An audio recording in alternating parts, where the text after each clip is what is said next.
Oh, thanks for having me. Well, it's great to be here. On the markets, though, I think the market so far is rewarding positive and negative news on the earnings side of the equation. We had a few surprises. Airlines are doing well, banks are doing well, positive earnings, so the market's responding. The FANG stocks are hanging in there, looking for reasons to go up. But I think we're going to start to see some volatility creep back into the market as there was some downside selling pressure towards the second half of the day. Amid all of the things that are contributing to market sentiment now, whether it's the government shutdown, continued uncertainty around trade, how much are you seeing movement that is expected post-earnings, given misses or given beats when it comes to earnings, or is it sort of colored by other things, other larger things that are going on in the economy and the markets?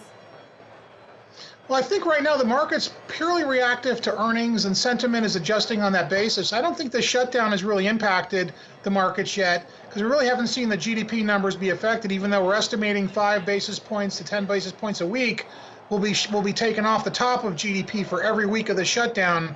And so right now we're probably around maybe 40 basis points to 0.5% of GDP off the top. And I think ultimately, though, the longer the shutdown goes on, we're going to see the market start to react at some point. The chief economist saying that we would see zero growth for GDP in the first quarter. That's what we're anticipating right now. Have the markets seemed to digest any of that here on the day, Jeff? You know, they really haven't because they're rewarding both positive and negative news, even though we're still below the 5-year averages for growth.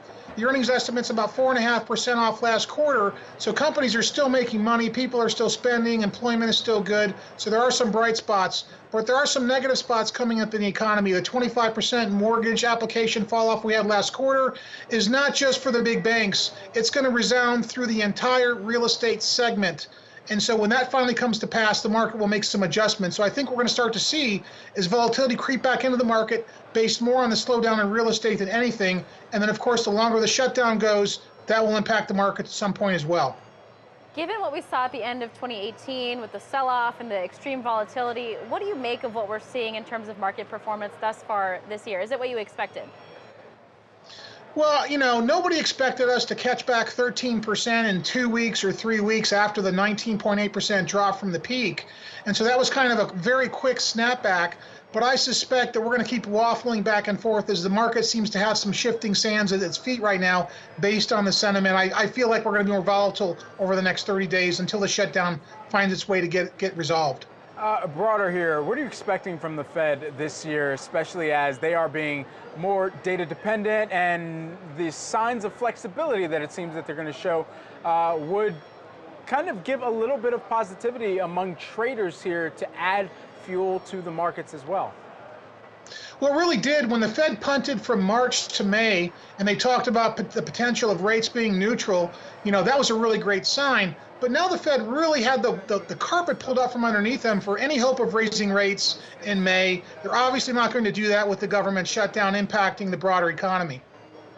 So going back to the topic of the trade war, Commerce Secretary Wilbur Ross saying we're quite far away from reaching a deal. And if we don't reach a deal in March, by the time the 90-day truce is over, new tariffs will go into effect. What impact could that have on the markets for the rest of the year if we don't actually reach an agreement by that deadline? Well, I think the markets will react very violently to the downside if they don't have some type of an agreement. You know, as we're going to look, that's going to be a pretty significant dent in economic growth globally because of the trade issues. We've already got global economic problems as it exists from a growth standpoint. The trade issues will just complicate that, and I think the markets will probably adjust 5 to 10% downward from here if that 90-day trade settlement time does not come into pass and they come up with a resolution. And then additionally, let's switch gears, talk earnings here. We're going to have some big companies coming up in just a moment. We're looking out for Intel, Starbucks, and NVIDIA as well here in the afternoon, particularly here on Cheddar. When you think about the earnings season, if there's one way that you would sum it up so far before we get into any individual companies, how would you describe it? We've had a few surprises here, airlines, banks, financials. Energy's, of course, been hit the hardest with the decline in the price per barrel. No surprises there.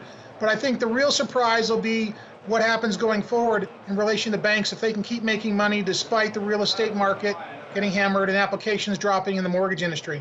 And specifically within tech, what are you expecting there, as we still have yet to hear from some of the major companies, the Facebooks of the world, the Googles as well, Apple even, who all of them have been somewhat transparent, especially in Apple's case, about how they're expecting China to impact their companies? Well, the trade problems will impact the big techs, especially companies like Apple. That was one of the reasons why they revised guidance down 7%. The reality is we need that trade stuff to keep the big techs, the perennials in play. Facebook's not as codependent on China as Apple is. Neither is Google, neither is Netflix. Those companies will continue to grow.